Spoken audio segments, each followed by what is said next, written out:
Hey everyone, welcome back. Today, we're talking about something that's always on people's minds, saving money. And while inflation might be cooling down a bit, it doesn't mean our wallets are feeling any heavier. So, let's talk about some creative ways people are finding to stretch their dollars further, even when times are tight. You'd be surprised at how much just changing a few habits can make a difference. One of the biggest tips I keep hearing is all about budgeting every single penny.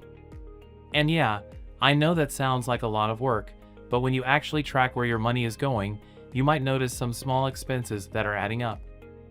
For instance, someone shared that they started saving just by cutting out the little things, like skipping that soda or candy bar at the gas station.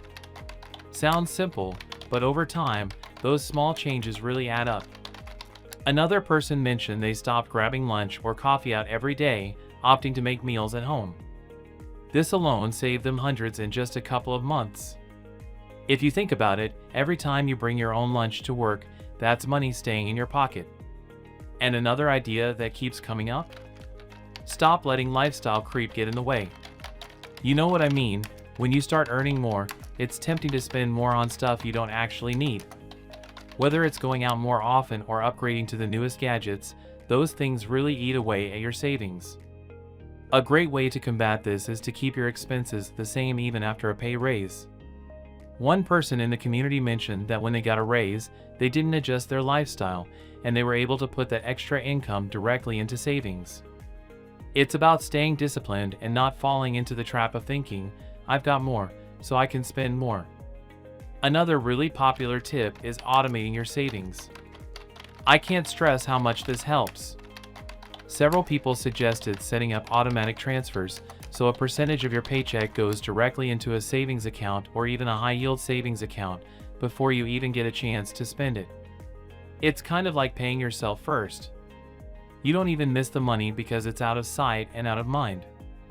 Someone mentioned they have their paycheck split into multiple accounts, one for bills, one for savings, and one for spending, and this system has helped them avoid overspending because they don't mix their fun money with their necessary expenses. A lot of folks are also getting creative when it comes to groceries. With food prices still being high, planning meals around what's on sale instead of making a list first is a smart way to cut costs. One person shared that they started growing their own herbs and veggies to avoid buying expensive fresh produce. It's a small thing, but it makes a big difference over time. And if you're not much of a gardener, don't worry. There are other ways to save at the store. For example, you can process your own food. Instead of buying pre-made snacks or meals, try popping your own popcorn, roasting your own chickpeas, or even making your own yogurt. It's not just about saving money, but also about taking control of what you eat. Now, let's talk about something I know many of us have been thinking about: car insurance. It's no secret that car insurance rates are through the roof lately.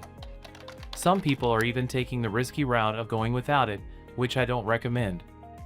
A better option might be shopping around for a new policy. Nearly half of the folks surveyed in a recent study said they looked for better deals on their car insurance last year, and many of them ended up switching providers to save money. So, if you haven't checked your rates in a while, it might be time to look around and see if you can get a better deal. Speaking of cutting back, a lot of people are saving money by canceling their subscriptions, everything from Netflix to Spotify to gym memberships they don't really use. One person mentioned how they cut out most subscriptions and now only keep a couple of essentials, like a cheap phone plan and maybe one streaming service. It's amazing how these little subscriptions can add up over time without us even noticing. So, take a minute to review yours and ask yourself if you're really using them all. And of course, we can't forget about housing costs. Rent is one of those huge expenses that's hard to avoid, but some people are finding ways to reduce it. Whether it's getting a roommate, moving to a cheaper place, or even staying with family a little longer, these can be great ways to cut down on housing costs. One person shared that they moved into a smaller, less expensive apartment but kept their lifestyle the same, which allowed them to save a significant amount each month. Lastly, one of the biggest money-saving tips is to stay out of debt. I know that's easier said than done, but if you can avoid high-interest credit card debt, you're already ahead of the game. Paying off debt frees up so much more of your income, and once you're debt-free, you can start saving or investing more aggressively. There are so many ways to get started, whether it's cutting back on small expenses, growing your own food, or automating your savings. At the end of the day, it's about building habits that help you manage your money better without feeling deprived.